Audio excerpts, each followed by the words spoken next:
Hi everyone, let's crack one day exams Hindi में। मैं प्रदीप आपका स्वागत करता हूं। Welcome to the study 24.7। दोस्तों, ये हमारी भौतिक विज्ञान की सीरीज का 5वां लेक्चर है। इससे पहले हमारे 4 लेक्चर पूरी तरह से ख़त्म हो चुके हैं और इस लेक्चर में हम यूनिट नंबर 3 को स्टार्ट करने वाले हैं। इसका मतलब ये है कि जो आगे के 4 लेक्चर हो चुके हैं उन 4 लेक्चर्स में हमने 2 यूनिट को पूरी तरह से ख़त्म कर दिया है। तो हम इस यूनिट में कौन से स्टडी पॉइंट पढ़ेंगे, पहले हम उनको 1 मिनट में डिस्कस कर लेते हैं। उसके बाद हम पहला टॉपिक इस बल को डिस्कस करेंगे। तो चलिए हम पहले स्टडी पॉइंट समझ लेते हैं कि आखिरकार हमें क्या पढ़ना है इस यूनिट में। पहला है बल। बल क्या होता है, इसकी क्या परिभाषा है, क्या मात्रक होता है, बल का क्या महत्व है और हमारे जीवन में इसका क्या महत्वपूर्ण योगदान है, वो हम यहाँ पढ़ेंगे। अगला है बल आघूर्ण, इसको इंग्लिश में टॉर्क बोलते हैं। जैसे आपने देखा होगा कि बहुत समय पहले की बात है कि हर एक घर में पहले अनाज को पीसने के लिए एक चक्की लगी रहती थी। उस चक्की को हम चकिया कहते थे, चकिया। अब वो चक्की है, वो किस सिद्धांत पर कार्य करती है, वो भी एक भौतिक विज्ञान के सिद्धांत पर कार्य करती है। वो हम यहाँ डिटेल में जानकारी इसकी करेंगे। इसके साथ ही साथ कुम्हार का चाक होता है, वो किस सिद्धांत पर कार्य कर रहा है, या फिर घर के दरवाजे के जो कब्जे होते हैं वो किस सिद्धांत पर कार्य करते हैं। इन सभी का हम डिस्कशन हम यहाँ करने वाले हैं। अगला है सदिश और अदिश राशियाँ। देखो, राशियाँ जो थी वो मैं पहले पढ़ा चुका था, लेकिन मैंने ये नहीं पढ़ाया था कि सदिश क्या है और अदिश क्या है। क्योंकि हम बल पहली राशि पढ़ने वाले हैं तो बल के बारे में एक पॉइंट आएगा कि बल एक सदिश राशि है। तो पहली बार आपके सामने एक शब्द आएगा कि सदिश, तो ये पहली बार आएगा। इसीलिए हम सदिश राशि और अदिश राशियाँ क्या होती हैं उनको डिटेल में हम इसी पॉइंट के अंदर डिस्कस करके चलेंगे। इसी यूनिट में हम डिस्कस कर लेंगे। अगला है बल के प्रकार, टाइप्स ऑफ फोर्स। कितने प्रकार के बल हो सकते हैं। देखो, जितने प्रकार के बल हमारे एग्जाम के पॉइंट ऑफ व्यू से इंपॉर्टेंट हैं उन सभी बलों का हम डिस्कशन इस यूनिट में करने वाले हैं। तो पहला है इसमें घर्षण बल। घर्षण बल क्या होता है, इससे हमें क्या फायदा हो सकता है और इससे हमें क्या घाटा हो सकता है और इससे किस तरह से सवाल बनेंगे, उसका डिस्कशन हम इस पॉइंट में करेंगे। अगला है गुरुत्वाकर्षण बल। ग्रेविटेशनल फोर्स क्या है, कोई वस्तु को अगर हम ऊपर फेंकें तो वो दोबारा लौटकर जमीन पर ही क्यों आती है, इसके सर पीछे क्या लॉजिक है, कहाँ गुरुत्वाकर्षण बढ़ता है, कहाँ कम होता है, कहाँ शून्य होता है, अगर पृथ्वी को छोड़कर ऊपर जाएंगे तो क्या प्रभाव पड़ेगा, पृथ्वी को खोद कर अगर अंदर जाएंगे तो क्या प्रभाव पड़ेगा, लोलक घड़ी को अगर पृथ्वी से चंद्रमा पर ले जाएंगे तो क्या उसका टाइम कम हो जाएगा या टाइम बढ़ जाएगा। इन सभी सवालों का डिस्कशन इस पॉइंट में हम करेंगे। अगला है हमारा सहसंजन बल और असंजन बल। कोहेसिव फोर्स और एडहेसिव फोर्स क्या होता है। जिस तरह से आप क्रीम लगाते हो ना, क्रीम, तो क्रीम किस कारण चिपकती है, या फिर होठों पर जब लिपस्टिक लगाते हो तो लिपस्टिक वो किस कारण से चिपकती है, उसके पीछे भी सहसंजन बल और असंजन बल कार्य करता है। काजल आंखों में लगता है। हम यहाँ पर एक फिजिक्स का ऐसा फिनोमेना बता के चलेंगे कि वो फिनोमेना के कारण ही ये सभी चीज़ चिपकती हैं। अगर वो आप लॉजिक जान गए तो आप ये पहचान पाओगे कि हमारे लिए बेस्ट काजल कौन सा है, बेस्ट लिपस्टिक कौन सी है और बेस्ट क्रीम कौन सी है। तो वो हम सहसंजन और असंजन बल में डिस्कस करके चलेंगे। अगला है प्रत्यानयन बल। रेस्टोरिंग फोर्स क्या होता है। जैसे अगर कोई झूला है, झूले पर झूल रहा है तो एक ऐसा वक्त आता है जिस पर वो झूला अपने आप रुक जाता है, लगातार उस पर एक बल कार्य करता है, उस बल का ही नाम है रेस्टोरिंग फोर्स। इसको हम डिटेल में यहाँ पर डिस्कस करेंगे। अगला है हमारा उत्प्लावन और उत्क्षेप बल। ये क्या होता है, इंग्लिश में बोलते हैं इसको बोयांसी फोर्स। बोयांसी फोर्स ये जो होता है ये पानी के अंदर लगता है और यहीं पर एक सिद्धांत कार्य करता है, आर्किमिडीज का सिद्धांत। तो आखिरकार आर्किमिडीज कौन थे और इनका क्या सिद्धांत था वो हम यहीं डिस्कस करेंगे। अगला है न्यूक्लियर फोर्स। ये नाभिकीय जो बल है, नाभिकीय बल, ये इस संसार का, इस पूरी भौतिक विज्ञान का सबसे मजबूत बल नाभिकीय बल होता है और सबसे कमजोर बल वान-डेर-वाल बल्स होता है, जो कि केमिस्ट्री में आएगा। और वान-डेर-वाल बल्स के बाद जो बल कमजोर है वो गुरुत्वाकर्षण बल होता है। अगला हमारा टॉपिक है अभिकेंद्र बल और अपकेंद्र बल। सेंट्रीपिटल फोर्स और सेंट्रीफ्यूगल फोर्स। देखो, आपने एक सर्कस में जाकर देखा होगा, मौत के कुएं का खेल होता है। उसमें होता क्या है कि बहुत गाड़ियाँ और बाइक बहुत ऊपर तक जाती हैं लेकिन वो गिरती नहीं हैं। सर, उनके पीछे क्या लॉजिक है, क्या लॉजिक है कि सर वो गाड़ियाँ नहीं गिरती हैं। तो वहाँ पर भी अवकेंद्र और अपकेंद्र का ही कॉन्सेप्ट लगता है। जैसे वॉशिंग मशीन है, कपड़े सूख जाते हैं, सर क्या कॉन्सेप्ट है वो, और दूध से क्रीम खींचने वाली जो मशीन होती है वो किस सिद्धांत पर कार्य करती है, वो भी हम यहाँ पर अविकेंद्र और अपकेंद्र बल में डिस्कस करके चलेंगे। अगला है विद्युत बल। इलेक्ट्रोस्टैटिक फोर्स क्या होता है। जैसे आपने देखा होगा कि बहुत बड़े बड़े बिजली के जो खम्भे होते हैं उन पर बिजली की तार गुजरती है, उन खम्भों पर एक फिक्स दूरी पर जाकर लिखा रहता है खतरा। और ये इसका मतलब ये है कि उस पॉइंट से आप ऊपर कभी मत चढ़ना, क्योंकि जैसे ही उस पॉइंट से ऊपर चढ़ोगे तो आप अपने ऊपर एक बल का अनुभव करोगे। उस बल को बोलते हैं विद्युत बल। और जैसे जैसे आप ऊपर चढ़ते जाते हो वैसे वैसे वो विद्युत बल बढ़ता जाता है। यदि कोई व्यक्ति उसके पास में जाए तो एक सिचुएशन ऐसी आएगी जहां विद्युत बल मैक्सिमम हो जाएगा और वो तार अपने आप ही उसको खींच लेंगे। उनको विद्युत बल कहते हैं, तो उनका हम यहाँ पर डिस्कशन करके चलेंगे। अगला है हमारा चुंबकीय बल। देखो, चुंबकीय बल होता है, ये हमारे जीवन में बहुत महत्वपूर्ण भूमिका निभाता है। यहाँ पर अभी बहुत सारा काम चल रहा है। अगर अगर भारत में भी देखें, भारत में भी इसका एक बहुत बड़ा प्रोजेक्ट अभी स्टार्ट हुआ है। उस प्रोजेक्ट अगर ये सफल हो जाता है तो उसके माध्यम से हम 250 किलोमीटर की दूरी लगभग 10 से 12 मिनट में तय कर लेंगे। मतलब आगरा से दिल्ली तक की दूरी 10 से 12 मिनट में कवर हो जाएगी, अगर वो कॉन्सेप्ट क्लियर हो जाता है तो। वो कॉन्सेप्ट क्या है, वो कौन सी मशीन बनाई जा रही है, वो कौन सा यंत्र है, इसकी सहायता से ऐसा संभव है। और अगर एक और चीज़ इसमें चुंबकीय बल में हम एक और चीज़ पढ़ेंगे कि आखिरकार वो अभी खोज उन पर चल रही है, अभी वो चीज़ खोज नहीं हो पाई है। अगर वो खोज ली गई तो हमें जो बिजली है ना, बिजली बिल्कुल फ्री ऑफ कॉस्ट मिलेगी। अगर वो खोज लिया गया तो वो भी एक चुंबकीय बल के अंतर्गत ही पॉइंट है, वो भी हम यहाँ डिस्कस करके चलेंगे। आखिरकार वो क्या पॉइंट है और खोजना आवश्यक है भाई, ज़रूरी है, क्योंकि बिजली का बिल ज़्यादा आता है, बिजली का बिल बिल्कुल ज़ीरो हो जाएगा। तो अगला जो लास्ट पॉइंट है हमारा, previous year questions of this unit. इस यूनिट के जितने भी प्रीवियस ईयर में क्वेश्चंस आए होंगे उन सभी क्वेश्चंस का डिस्कशन हम इस यूनिट के अंत में करेंगे। तो आप पहले इसका स्क्रीनशॉट लीजिए, उसके बाद हम स्टार्ट करते हैं पहला वाला पॉइंट। तो चलिए आप स्क्रीनशॉट इसका लीजिए। अब हम बल की परिभाषा समझ लेते हैं, आखिरकार बल क्या होता है। देखो, बल की परिभाषा सबसे पहले हम ये जानेंगे कि आखिरकार सर बल की परिभाषा सबसे पहले किसने दी थी। सबसे पहले बल की परिभाषा 1687 ईस्वी में न्यूटन ने दी थी। न्यूटन ने सबसे पहले बल को इंट्रोड्यूस किया 1687 ईस्वी में, और उन्होंने अपने ही नाम पर इसकी मात्रा का नाम न्यूटन रख दिया था। तो सबसे पहले हम ये जानेंगे कि आखिरकार बल की परिभाषा किसने दी, तो हम इस बात को लिखेंगे।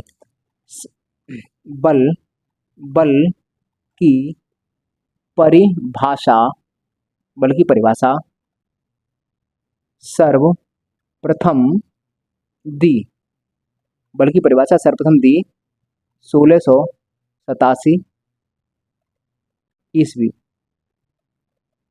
न्यूटन।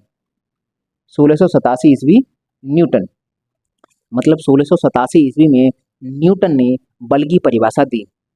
बल आखिरकार क्या होता है, इसकी परिभाषा सबसे पहले न्यूटन ने ही दी थी। इससे पहले भी कुछ बल के फिनोमेना हुआ करते थे, लेकिन जो स्पष्ट परिभाषा है वो 1687 ईस्वी में जब न्यूटन ने अपने गति के 3 नियम प्रस्तुत किए हैं, तो उन्हीं 3 नियमों में बल की परिभाषा को दिया है।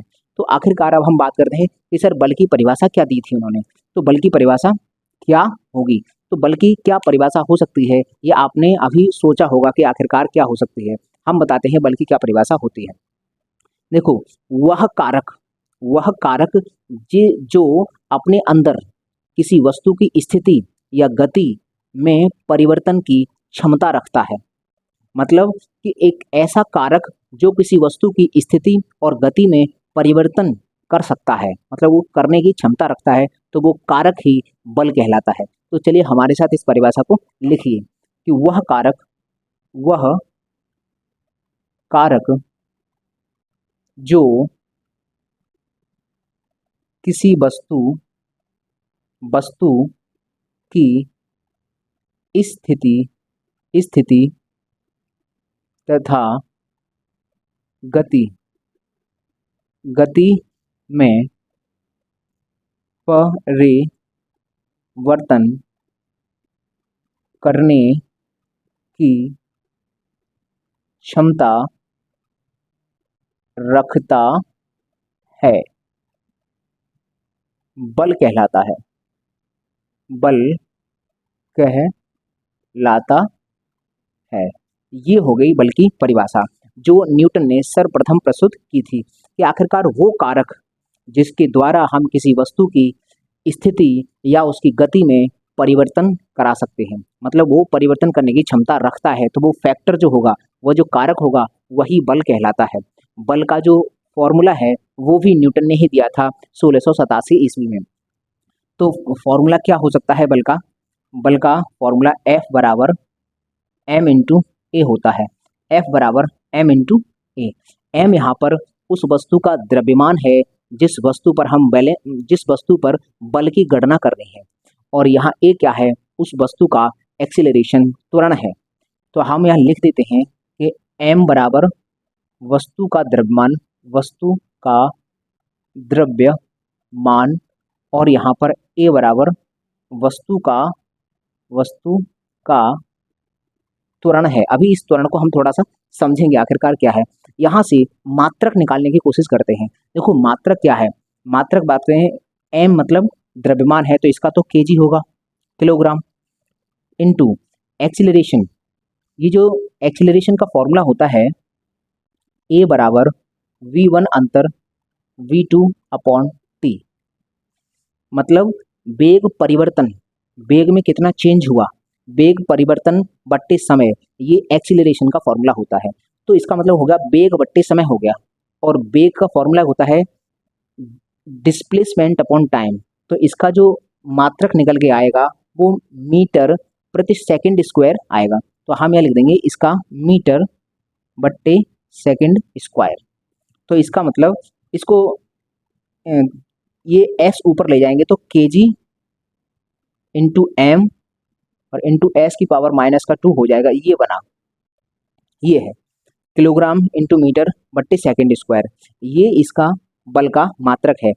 अब न्यूटन ने सबसे पहले इसकी खोज की थी, न्यूटन ने इसको सबसे पहले परिभाषित किया था, इसीलिए न्यूटन के ही नाम पर इस चीज़ को हम दूसरे नाम से भी जानते हैं। ये जो मात्रक है ना, इसी को हम न्यूटन कहते हैं। न्यूटन, हम याद रखेंगे कि भाई न्यूटन ने इसको परिभाषित किया था, तो न्यूटन ने ही अपने नाम पर MKS पद्धति वाले जो मात्रक था, MKS पद्धति वाला, उसको अपना नाम दे दिया, और तब से हम बल का मात्रक न्यूटन पढ़ते हैं। न्यूटन के साथ साथ आपने एक नाम और देखा होगा, डाइन।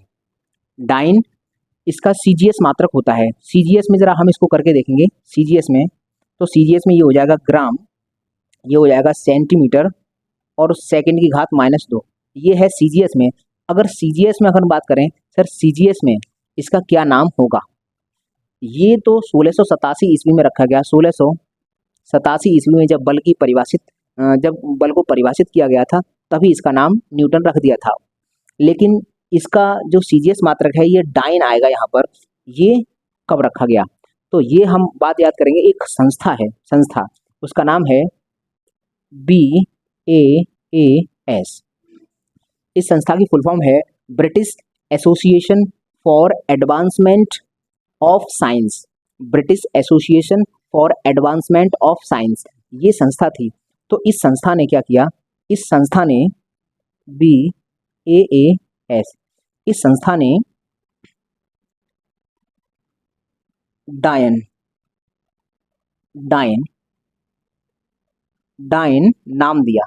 अब आप कहोगे कि सर ये संस्था ने डाइन नाम दिया, तो ये जो डाइन नाम का, न्यूटन के परिवार में कोई महिला थी क्या? ऐसा कोई नहीं। ये ना किसी व्यक्ति का नाम नहीं था ये डाइन, ना किसी महिला का नाम था, ना ही किसी व्यक्ति का नाम था।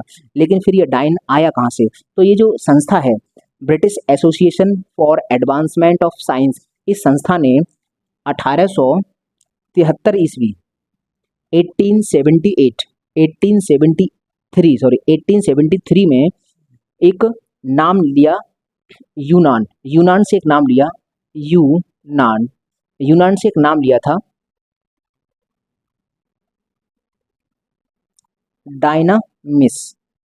यूनान का एक नाम है डायनामिस, यूनान का एक नाम था डायनामिस, और इसी नाम से बना था डायन, इसी नाम से बना था डायन। और इसका अर्थ क्या है? यूनान में तो डायनामिस बोलते हैं, लेकिन सर इसका अर्थ क्या है? तो इसका अर्थ होता है बल, इसका अर्थ होता है बल। इसका मतलब ये जो संस्था थी, इसने देखा कि यूनान भाषा में एक शब्द है डायनामिस, डायनामिस नाम का एक शब्द है, और इसी शब्द का मतलब होता है बल। तो इसको इसी से एक शब्द बना लिया हमने डाइन। तो CGS में देखो, ये इसने इसकी जगह ले ली, इसकी जगह पर कौन आएगा, मतलब यहाँ खाली था, यहाँ खाली था, तो इसीलिए इसको भरने के लिए इस संस्था ने डाइन एक नया मात्रक इंट्रोड्यूस किया। इसका मतलब ये सीजीएस में होता है। अब आपसे ये पूछ ले कि डाइन ये मात्रक है कब आया, तो आप बता सकते हो 1873 ईस्वी में इसको इंट्रोड्यूस किया गया है, न्यूटन 1687 ईस्वी में। तो ये तो हो गया इनके मात्रकों को आखिरकार कब इंट्रोड्यूस किया गया। अब हम बात करते हैं सर, यहाँ पर एक फॉर्मूला देख रहे हैं, ए बराबर v2 minus v one upon t, मतलब एक्सेलरेशन का फॉर्मूला है ये, त्वरण। तो यहाँ हम बात करते हैं सर त्वरण, त्वरण की थोड़ी बात करते हैं। फॉर्मूला होता है v1 अंतर v2 अपॉन टी। इसको थोड़ा हम समझते हैं कि क्या है। अब हम बात करें कि सर बल है, बल अगर किसी वस्तु पर होगा तो इस बात की गारंटी है कि एक्सेलरेशन जरूर होगा। हम आपके सामने एक कंडीशन रखते हैं कि एक बात बताओ, क्या इस पृथ्वी पर कोई भी गाड़ी एक समान वेग से गति कर सकती है? तो ऐसा संभव ही नहीं हो सकता। एक समान वेग से गति इस पृथ्वी पर कोई भी वस्तु नहीं कर सकती। तुम कहोगे सर एक समान वेग क्या है? एक समान वेग का मतलब है कि मान लीजिए गाड़ी इस तरह से चल रही है कि पहले सेकंड में उसने x मीटर दूरी तय की, अगले सेकंड में फिर x तय की, अगले सेकंड में x, अगले सेकंड में x, मतलब हर एक सेकंड में x x x x बराबर बराबर दूरी तय की।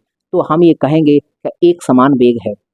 यदि वस्तु का वेग एक समान हो जाएगा तो फिर वेग में परिवर्तन शून्य हो जाएगा। जब एक समान वेग हो जाएगा, आज अभी भी x मीटर चली और फिर भी x मीटर, फिर भी x मीटर, तो इसका मतलब एक समान वेग है। और एक समान अगर वेग हो गया तो फिर वेग में परिवर्तन शून्य हो जाएगा, और अगर वेग में परिवर्तन शून्य होगा तो एक्सीलरेशन शून्य हो जाएगा, और अगर एक्सीलरेशन शून्य हो गया, a की वैल्यू जीरो हो गई, तो फिर f भी जीरो हो जाएगा। इसका मतलब है कि अगर वस्तु एक समान वेग से गतिमान हो गई तो एक्सीलरेशन जीरो हो जाएगा, और एक्सीलरेशन जीरो होने के साथ साथ बल जीरो हो जाएगा। इसका मतलब बिना बल के ही वो गाड़ी लगातार चलती रहेगी, जबकि ऐसा पृथ्वी पर कभी संभव हो ही नहीं सकता कि कोई भी वस्तु एक समान वेग से गतिमान हो जाए। तो आप कहोगे कि सर एक समान वेग से कभी हो नहीं सकता क्या? बिल्कुल हो सकता है। स्पेस में, निर्वात में हर एक चीज एक समान वेग से ही चलती है। जैसे कोई भी उपग्रह है या सैटेलाइट है, जब हम उसको लॉन्च करते हैं तो उसको एक फिक्स वेग देकर छोड़ देते हैं, फिर वो जीवन भर उसी वेग से गति करती रहती है। इसका मतलब एक समान वेग केवल निर्वात में संभव है। एक समान वेग निर्वात में संभव है। तो निर्वात में हम किसी भी वस्तु को बिना बल की सहायता से फिर बल लगाना छोड़ दो तो फिर भी वो मूव करेगी जितनी वेलोसिटी से वो मूव कर रही है। तो एक समान वेग निर्वात में संभव है, पृथ्वी पर संभव नहीं है। तो हम यहाँ याद रखेंगे कि अगर वेग में परिवर्तन है तो त्वरण होगा, और त्वरण होगा तो बल लगेगा। तो यहाँ एक पॉइंट में लिख देता हूँ, इस वाले को नोट पॉइंट लिख लेते हैं कि निर्वात में वस्तु बिना बल के गति कर सकती है, जबकि पृथ्वी पर वस्तु बिना बल के गति नहीं कर सकती, बिना बल के गति नहीं कर सकती है। तो ये हो गया हमारा बल के बारे में जानकारी। आखिरकार बल का फॉर्मूला क्या होता है, और बल की सबसे पहली परिभाषा न्यूटन ने दी थी। न्यूटन ने ही अपने ही नाम पर 1687 ईस्वी में इसका मात्रक न्यूटन दे दिया एमकेएस में, और सीजीएस में इसका मात्रक डाइन दिया। ये डाइन मात्रक BAAS इस संस्था ने बनाया था 1873 ईस्वी में, हम इसको याद रखेंगे। दूसरी बात कि जमीन पर, पृथ्वी पर एक समान वेग कभी संभव नहीं हो पाएगा। एक समान वेग पृथ्वी पर इसका कभी संभव नहीं हो पाएगा। इसीलिए किसी भी वस्तु पर हाँ, अनंत आकाश में, अगर अनंत आकाश में चले जाएंगे तो वहाँ एक समान वेग हो जाएगा, लेकिन पृथ्वी पर एक समान वेग नहीं होता है। इसका मतलब पृथ्वी पर किसी भी वस्तु को चलाना है तो वहाँ पर बल की आवश्यकता पड़ेगी, लेकिन स्पेस में बल की आवश्यकता नहीं पड़ेगी। तो ये हो गया। अब हाँ, एक बात और समझ लेते हैं कि सर न्यूटन और डाइन एमकेएस और सीजीएस में मात्रक हैं, सर इसका वैल्यू और लिखा दीजिए। तो हम यहाँ लिख देंगे कि एक न्यूटन 10⁵5 डाइन DyNe डाइन के बराबर होता है। इसको हम याद रखेंगे कि जो बल होता है उसका 1 न्यूटन 10⁵5 डाइन के बराबर होता है। और अगर भविष्य में कभी एक डाइन पूछ ले, एक डाइन कितने के बराबर होगा, तो 10⁻⁻5 न्यूटन, उल्टा हो जाता है, जस्ट उल्टा। मतलब अगर इसको इधर भेज देंगे तो अपॉन में आ जाएगा, घात माइनस में पहुंच जाएगी। तो ये दोनों ही तरफ से आपको याद रहना चाहिए। तो ये हुआ हमारे बल के बारे में जानकारी। अब हम बल आघूर्ण पढ़ेंगे, आखिरकार बल आघूर्ण क्या होता है। तो पहले आप इसका स्क्रीनशॉट लीजिए, उसके बाद हम बल आघूर्ण पढ़ते हैं। चलिए स्क्रीनशॉट लीजिए। तो चलिए अब हम बल आघूर्ण समझ लेते हैं कि आखिरकार बल आघूर्ण की परिभाषा क्या होती है। बल आघूर्ण की परिभाषा जानने से पहले हम ये जानेंगे कि इसके दो नाम और होते हैं। इसको मोमेंट ऑफ फोर्स या फिर टर्निंग इफेक्ट ऑफ फोर्स भी कहा जाता है। तो इसके दो नाम और हैं, वो मैं लिखता हूँ। Moment of force MOMENT, moment of FORCE, moment of force, या फिर turning TURNING, turning effect EFFECT, effect of force FORCE, moment of force या टर्निंग इफेक्ट ऑफ फोर्स। जैसे कि नाम से स्पष्ट है, टर्निंग मतलब किसी वस्तु को टर्न करा देंगे, मतलब घुमा देंगे, टर्निंग इफेक्ट ऑफ फोर्स, वहीं से ये नाम निकला है। इसकी परिभाषा क्या बनेगी, तो जरा परिभाषा समझते हैं। अगर किसी वस्तु को बल के द्वारा उसकी अक्ष के परत अगर घुमा दें, किसी वस्तु को बल के द्वारा उसकी अक्ष के परत अगर हम घुमा दें, तो ये जो क्रिया है इसी को बलाघूर्ण कहते हैं। मतलब बल द्वारा किसी वस्तु को उसकी अक्ष के परत घुमाना ही बल आघूर्ण कहलाता है। मैं इस परिभाषा को लिख रहा हूँ, आप भी मेरे साथ लिख लो, फिर हम इसको डायग्राम बनाकर समझाएंगे आखिरकार क्या होता है और इसका फॉर्मूला क्या है। तो परिभाषा जरा इसकी लिखियो। बल द्वारा किसी वस्तु को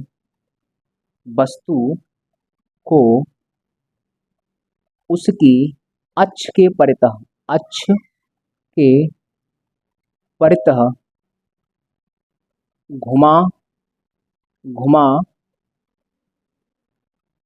घुमाने की क्रिया बल आघूर्ण कहलाती है। तो बल आघूर्ण की ये परिभाषा हुई कि बल द्वारा किसी वस्तु को उसकी अक्ष के परत घुमाने की जो क्रिया होगी वही बल आघूर्ण कहलाती है। अब हम इसको थोड़ा चित्र से समझते हैं कि आखिरकार क्या है। जैसे मान लीजिए कि यहाँ पर मैं एक रिंच बनाता हूँ, आपने देखा होगा इस तरह से रिंच होती है, इस तरह से रिंच होती है। ये जो रिंच है ये बल आघूर्ण के सिद्धांत पर कार्य करती है। इसके माध्यम से होता क्या है कि यहाँ पर मान लो कोई बोल्ट लगा हुआ है जिसको हमें खोलना है, और इसकी जो अक्ष होगी, इसकी जो अक्ष है वो इस तरह से है, बाहर की तरफ इस तरह से निकली हुई है। अब मैं इसको दिखा नहीं सकता हूँ, तो मैंने क्रॉस से दिखा दिया है कि इसकी अक्ष बाहर की तरफ है। आप इसको एज्यूम कर लेना, ये इसकी एक्सिस है और अपनी एक्सिस के चारों तरफ इस तरह से घूमेगा। अगर हम इसको खोलने के प्रयास करें तो इस तरह से घुमाएंगे तो ये घूम जाएगा और ये खुल जाएगा। तो ये जो बोल्ट है, अगर इसको खोलने के लिए ये हमारे पास यंत्र है, इसको बोलते हैं रिंच। अब इसकी सहायता से अगर हम इसको खोलेंगे तो यहाँ पर बल आघूर्ण काम करता है। जैसे मान लीजिए मैं यहाँ पर एक बल लगाऊं F, मैंने यहाँ पर एक बल लगाया F, और ये अगर इसकी एक्सिस ये है तो इस एक्सिस से यहाँ तक, जहाँ मैं जिस पॉइंट पे मैंने बल लगाया है यहाँ तक की दूरी को R पढ़ते हैं, R। इसको हिंदी में क्रिया रेखा कहा जाता है, एक्शन लाइन कहा जाता है। अब हम एक बात समझेंगे कि सर अगर हमें इस बोल्ट को खोलना है तो यहाँ बल लगाना होगा। तो अगर यहाँ बल लगाएंगे तो ये अपने अक्ष के परत घूमना स्टार्ट हो जाएगा और ये धीमे धीमे खुल जाएगा। ये जो क्रिया होती है इसी को बोलते हैं बल आघूर्ण। अब यहाँ से बल आघूर्ण का एक फॉर्मूला है, वो बल आघूर्ण का फॉर्मूला भी हम अभी समझेंगे, वेक्टर के माध्यम से समझेंगे। पहले हम ये समझेंगे कि सर ये जो बल आघूर्ण हमने लगाया है, अगर मान लो बल यहाँ पर हमने लगाया है तो ये खुलने में थोड़ी सी आसानी होगी। अगर ये बल हम यहाँ लगाएं, अगर बल ये हम यहाँ लगाएं तो थोड़ा सा ये दिक्कत आएगी। मतलब इस R की वैल्यू को जैसे जैसे तुम घटाते जाओगे वैसे वैसे हमको इसको खोलने में दिक्कत आएगी। तो पहले हम यहाँ बल आघूर्ण का एक फॉर्मूला लिखते हैं, जो टाउ बराबर एफ, जितना हमने बल लगाया है एफ, और जितने इसकी ये क्रिया रेखा है आर, और इंटू साइन थीटा, ये फॉर्मूला होता है बल आघूर्ण का, ये फॉर्मूला होता है साइन थीटा, टाउ बराबर एफ आर साइन थीटा। अब यहाँ एक सवाल है आपके सामने, सवाल बनेगा कि सर ये साइन थीटा क्या है। साइन थीटा का मतलब है कि ये जो अक्ष से जो क्रिया रेखा है, अगर इस क्रिया रेखा को आगे बढ़ा दिया जाए, अगर इस क्रिया रेखा को आगे बढ़ा दिया जाए, तो इस क्रिया रेखा और इस बल, ये जो बल ऐसे लग रहा है, इस क्रिया रेखा और बल के मध्य में कितना एंगल बन रहा है, कितना एंगल बन रहा है, इसी कोण को ये थीटा लेते हैं। कि अगर ये जो क्रिया रेखा है सर, ये क्रिया रेखा और इससे ये बल कितने एंगल पर है, ये वाले कोण को ही हम थीटा मानते हैं, इसको थीटा मानते हैं। तो ये वही थीटा है, एफ आर साइन थीटा। अब हम बात करेंगे सर ये जो टाउ है ये कितनी राशियों पर निर्भर करता है। तो ये टाउ है 3 राशियों पर, 3 राशियों पर निर्भर करता है। कौन सी 3 है? तो पहला तो बल आघूर्ण, ये जो बल आघूर्ण है वो बल पर निर्भर करेगा कि आखिरकार हम बल कितना लगा रहे हैं। बल के तो सीधा प्रोपोर्शनल है, देखो बल अगर चेंज करेंगे तो टाउ चेंज होगा, इसका मतलब इसको टाउ पढ़ते हैं तो बल पे सीधा सीधा निर्भर करता है। तो इसका मतलब 3 राशियां हैं, एक तो हो गया बल, सर बल पर तो निर्भर करेगा ही करेगा। दूसरा क्या हो गया सर? दूसरा हो गया ये क्रिया रेखा, जिस पॉइंट पर हम बल लगा रहे हैं वहां से अक्ष तक की जो दूरी होती है उसको क्रिया रेखा बोलते हैं। इसका मतलब क्रिया रेखा आर पर निर्भर करता है। और दूसरा अगर जो अगला तीसरा करता है सर एंगल, कि ये जो हम बल लगाएंगे ये बल कितने एंगल पर हमने लगाया है।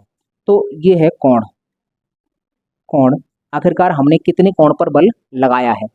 तो अगर हम बल, अब आप ये कहोगे कि सर ये तो 90 अंश है, 90 डिग्री, तो 90 डिग्री पर तो मैक्सिमम बल आघूर्ण हमको मिल जाएगा, क्योंकि साइन 90 पर साइन की मैक्सिमम वैल्यू होती है। तो ये तो सर 90 है, क्या यही वाली कंडीशन बनेगी? नहीं, तो ऐसे भी तो बल लगा सकते हैं। जैसे मान लीजिए ये हमारी रिंच है, और अगर हमने बल इस पे ऐसे लगाया है, इस तरह से बल लगाया, मतलब इस तरह से ये जा रहा है बल, हमने अगर ऐसे लगाया है तो क्रिया रेखा जो आएगी वो इस तरह से जाएगी क्रिया रेखा, तो इसके बीच में एंगल हो जाएगा थीटा। तो ये है हमारे पास बल। आपने वेक्टर वियोजन अगर पढ़ा होगा तो इसको आराम से ब्रेक कर सकते हो 2 भागों में। एंगल के पास वाली भुजा कॉस में जाती है एफ कॉस थीटा, और एंगल से दूर वाली एक परपेंडिकुलर लाइन आएगी, ये आएगी F sine theta, F sine theta. तो ये जो वाली होती है परपेंडिकुलर वाली लाइन, ये इसका कोई प्रभाव पड़ेगा नहीं इसको घुमाने में, बलाघूर्ण पर इस वाले बल का कोई प्रभाव नहीं पड़ेगा, क्योंकि ये तो इधर की तरफ खींच रहा है, तो बल आघूर्ण पर इसका कोई प्रभाव पड़ेगा नहीं। प्रभाव पड़ेगा तो मात्र एफ साइन थीटा का। तो अब यहाँ पर हमने अगर बल हमने ऐसे लगाया है, इस तरह से थोड़ा सा तिरछा लगा दिया है किसी एंगल पर, तो ऊपर लगने वाला जो फोर्स होगा वो एफ साइन थीटा होगा, इसलिए बल एफ साइन थीटा ये बल रखा जाता है, और ये क्रिया रेखा यहाँ से ये साइन थीटा निकल के आया है। जैसे जैसे ये देखो कोण बढ़ता है वैसे वैसे टॉर्क बढ़ जाएगा, जैसे जैसे ये कोण बढ़ता है, क्योंकि साइन की टेबल में 0 से जैसे जैसे हम बढ़ाते जाते हैं एंगल को 90 तक, तो वैल्यू बढ़ती जाती है उसकी, और मैक्सिमम वैल्यू होती है उसकी 90 पर। तो अगर हम बात करें सर टॉर्क मैक्सिमम कहाँ होगा, टॉर्क MAX, तो हम कह देंगे सर साइन 90 रख दो, और साइन 90 का मान होता है 1, तो हम यहाँ लिख सकते हैं सर F इंटू R, ये हो जाएगा टॉर्क मैक्सिमम। यहाँ से 3-4 सवाल हैं जो मैं आपसे पूछता हूँ। पहला सवाल कि टॉर्क जो है किस पर निर्भर करता है, तो हम कहेंगे सर लगाए गए बल पर निर्भर करेगा। दूसरा सर कितने एंगल पर हमने टॉर्क लगाया है इस पर निर्भर करेगा। तीसरा सर क्रिया रेखा ये कितनी दूरी पर, कोई वस्तु है तो उसकी अक्ष से कितनी दूरी पर हमने बल लगाया है, इस पर भी टॉर्क निर्भर करता है। देखो जितना ज़्यादा दूरी कर लेंगे टॉर्क उतना ज़्यादा मिलेगा, और जितना कम दूरी कर लेंगे टॉर्क उतना कम मिलेगा।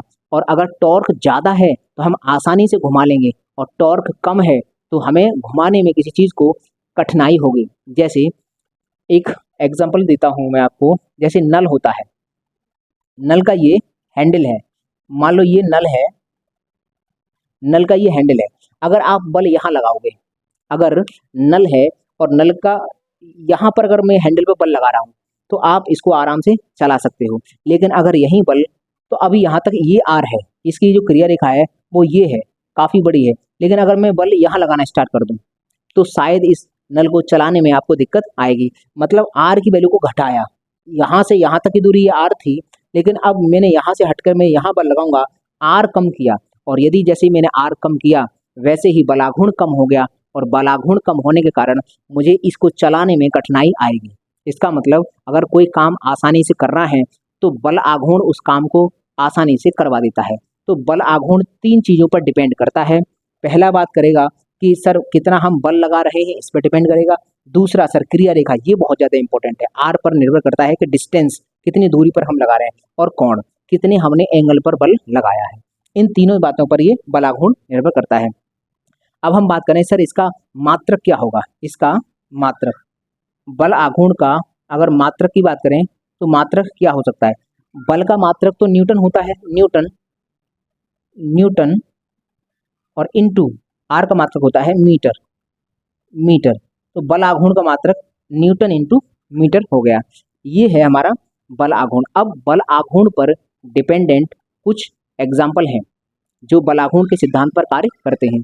जैसे उदाहरण के तौर पर हम बात करते हैं, आपको उदाहरण है, कुछ एग्जाम्पल्स हैं, उन एग्जाम्पल्स को हम समझेंगे आखिरकार। चलो एक काम करिए, आप इसका स्क्रीनशॉट लो, उसके बाद में बल आघूर्ण के एग्जाम्पल्स लिखता हूँ कि क्या होते हैं। तो चलिए अब हम कुछ बल आघूर्ण के एग्जाम्पल समझ लेते हैं कि कौन से बल आघूर्ण के एग्जाम्पल्स हो सकते हैं। जैसे पहला है, यहाँ पर आप देख सकते हो कि ये जो घर में होती है जो आटा, जो पहले बहुत पहले क्या था कि आटा पीसने के लिए एक चक्की हुआ करती थी घर में, जिसको हम चकिया कहते हैं, वो है। अगर इसकी एक्सिस की बात करें तो एक्सिस होती है इसकी यहाँ पर, और ये हमने यहाँ पर हैंडल लगाया है, तो यहाँ पर बल लगाया जाता है और इसको इसकी अक्ष के प्रति घुमाया जाता है। इसका मतलब घरों में लगी जो आटा चक्की होती है वो भी बल आघूर्ण के सिद्धांत पर कार्य करती है। अगला है ये हैंडपंप। ये हैंडपंप यहाँ पर बल लगाया जाता है तो ये इस अपने अक्ष के प्रति, यहाँ अक्ष होती है उसकी और उसके अक्ष के प्रति ये घूमता है। तो घर में लगा हुआ हैंडपंप वो भी बल आघूर्ण के सिद्धांत पर कार्य करता है। अगला है ये कुम्हार का चाक। कुम्हार क्या होता है, जब भी मिट्टी के बर्तन बनाता है तो यहाँ पर मिट्टी रखी है और यहाँ एक खांचा टाइप का होता है, उस खांचे में ऐसे ये लकड़ी फंसाता है और उस तरह से ये घुमाता है। जब वो घूमता है फिर इस पे वो बर्तन बनाना स्टार्ट करता है।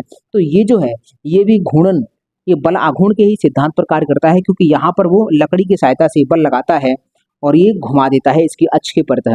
तो ये भी बल आघूर्ण के सिद्धांत पर कार्य करता है। दूसरा अगला है कि ये जो ये दरवाजा है, दरवाजा ये बाहर खुल रहा है, यहाँ से बाहर खुलेगा, ये इसकी स्टेटिव, ये इसकी स्टेटिव अक्ष है, ये अक्ष स्थिर है और इसी अक्ष के प्रति ये दरवाजा खुलेगा और यहाँ पर बल लगेगा। बल अगर हम यहाँ लगाएंगे यहाँ पर तो ये दरवाजा इस अक्ष के प्रति घूमेगा। इसका मतलब दरवाजा ये है, इसके ये जो कब्जे हैं ये भी बल आघूर्ण के सिद्धांत पर कार्य करते हैं। अगला है हमारा रिंच या फिर पाना। ये रिंच और पाना होता है, वो भी अगर किसी बोल्ट को खोलना होता है तो वो भी बल आघूर्ण के सिद्धांत पर ही कार्य करता है। हमें यहाँ बल लगाना होगा, यहाँ पर हमको फोर्स लगाना होगा, तभी अपने अक्ष के प्रति घूमेगा। अगला है बोतल के ढक्कन। यहाँ बल युग्म आघूर्ण है, बल युग्म भी होता है, एक तरह से 2 बल एक साथ कार्य करते हैं। अगर किसी बोतल के ढक्कन को खोलना है तो इस तरह से 2 बल लगेंगे, एक आगे की तरफ एक पीछे की तरफ। अगर ये बल इधर की तरफ लग रहा है तो ये बल इधर की तरफ लगेगा। इसका मतलब बल युग्म आघूर्ण यहाँ काम करता है, तो ये भी बल आघूर्ण के ही सिद्धांत पर कार्य करता है, बस यहाँ पर 2 बल लगते हैं एक साथ। अगला है लट्टू की गति। लट्टू या भौरा जिसको बोलते हैं, इसमें रस्सी फंसा लेते हैं फिर एकदम इसको घुमाते हैं, तो ये भी बल के माध्यम से जब घूमता है तो ये भी बल आघूर्ण का ही सिद्धांत, ये भी बल आघूर्ण के सिद्धांत का ही एग्जाम्पल है। तो ये हमने देखे कि बल आघूर्ण के सिद्धांत पर कितने एग्जाम्पल्स हो सकते हैं। इनके अलावा भी बहुत सारे एग्जाम्पल्स हो सकते हैं जिनको बल के माध्यम से उनके अक्ष के प्रति घुमाया जाता है। तो पहले आप इसका भी स्क्रीनशॉट लो, उसके बाद 2-3 क्वेश्चन हैं इनसे, उनको मैं यहीं पर लिखा कर अभी सॉल्व कराता हूँ। तो चलिए इनका स्क्रीनशॉट लीजिए पहले। तो चलिए अब हम बल और बल आघूर्ण से संबंधित कुछ महत्वपूर्ण सवालों को देख लेते हैं। पहला सवाल है, जब नेट टॉर्क 0 होता है तो डैश स्थिर हो जाएगा। ऐसी कौन सी जो राशि है जो स्थिर हो जाएगी, रुक जाएगी। रेखीय संवेग रुक जाएगा, या फिर कोणीय संवेग स्थिर हो जाएगा, या फिर त्वरण स्थिर हो जाएगा, या फिर बल स्थिर हो जाएगा।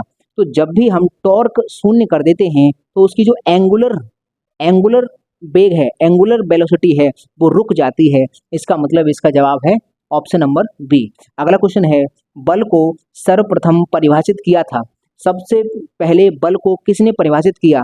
तो बताइए, न्यूटन ने, कि आइंस्टीन ने, या फिर गैलीलियो, या फिर फैराडे। तो हमने अभी थोड़ी देर पहले ही डिस्कस किया था कि सबसे पहले बल की परिभाषा न्यूटन ने प्रस्तुत की थी।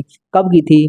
1687 ईस्वी में न्यूटन ने अपने गति के तीन नियम दिए थे और उन्हीं के साथ इसकी परिभाषा दी थी, बल की परिभाषा।